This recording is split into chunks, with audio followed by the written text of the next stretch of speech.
Hi guys, my name is LordSevein, and welcome to the first episode of my How to Terraria tutorial series. In this episode we'll be covering the very basics of Terraria, including character and world generation, controls, life, breath, and mana, and the inventory screen.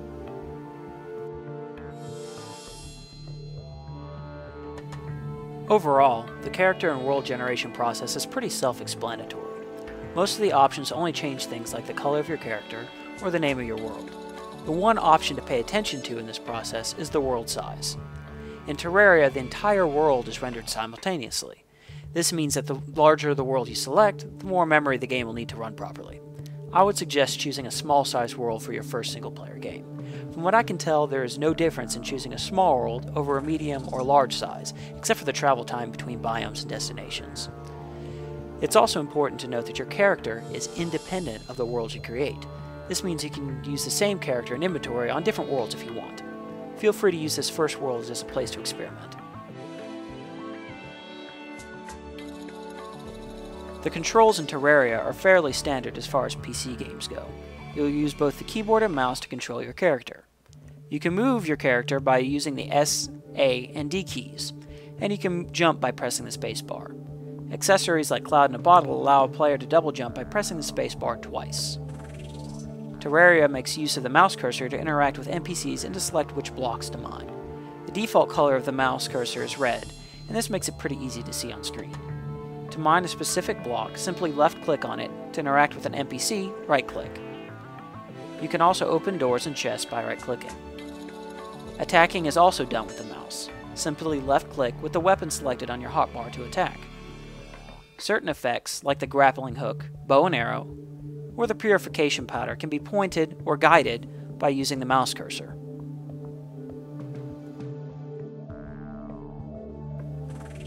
The most important player resource is life. Your life is indicated by 2 rows of red hearts in the upper right corner of the screen. Each heart represents 20 life. In Terraria, you lose life by getting hit by an enemy or its attacks, through environmental damage, like lava or drowning, or by taking falling damage. When you reach 0 life, you die, respawn in your original location, and lose any money you are carrying in your inventory. You can regain health by consuming mushrooms and potions, visiting the nurse, picking up hearts dropped by enemies and broken vases, or by wearing health regeneration items. You begin the game with only 100 life, or 5 hearts, but you can increase your maximum life by finding and destroying life crystals underground. When your character goes underwater, a breath bar will appear. This bar is represented by a single row of bubbles. You can refill your breath bar by jumping up out of the water. Be sure to watch this bar carefully when exploring, especially in small spaces like caves, because when it reaches 0, you'll begin to lose health very quickly. Another player resource is mana. Mana is used to power up magical items and abilities later in the game.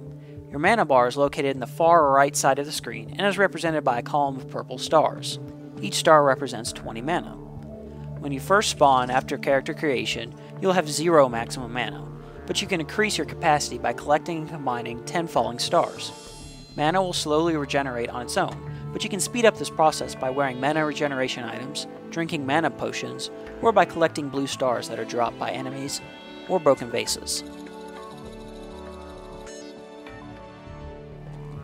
You can open your inventory screen by pressing the escape key. There you will find your character's inventory, hotbar, money slots, crafting interface, and equipment slots. In the upper left part of the screen, you'll see your inventory. Your inventory is where all of the items you collect are automatically stored. In total, you'll have 40 inventory slots, and like items will oftentimes stack. While this may seem like a lot of space, it can really fill up very quickly.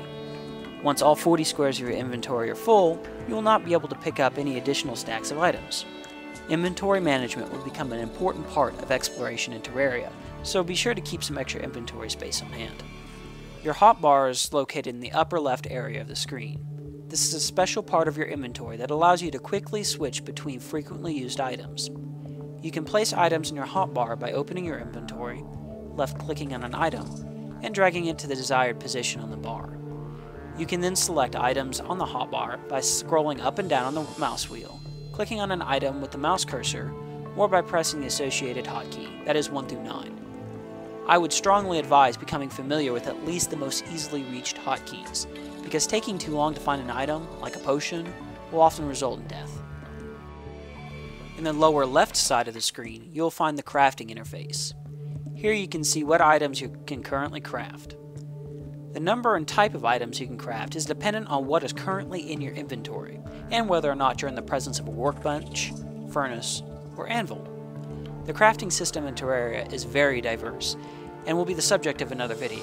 For now, just remember where it is, because you'll be using it a lot in the near future. Finally, on the bottom right part of your screen are your equipment slots. These include your helmet, shirt, pants, and 5 accessory slots. The helmet, shirt, and pants slots are fairly self-explanatory.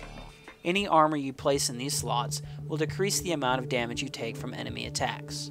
Better quality armor will offer better protection. The accessory slots below can be filled with any combination of 5 items which give your character added bonuses or effects. Examples of useful accessories include items like the Ring of Regeneration, which regenerates life at a constant amount, Cloud in a Bottle, which allows your character to do a double jump, and the Copper Watch, which allows you to see what time it is regardless of whether or not you're on the surface. Part of the challenge in Terraria is creating accessory sets that are customized to the task at hand. Try to experiment with different combinations to better suit your playstyle and goals. And that will about wrap it up for this episode. If this helped you in any way, please give it a thumb, comment, and subscribe for future content. Thanks for watching.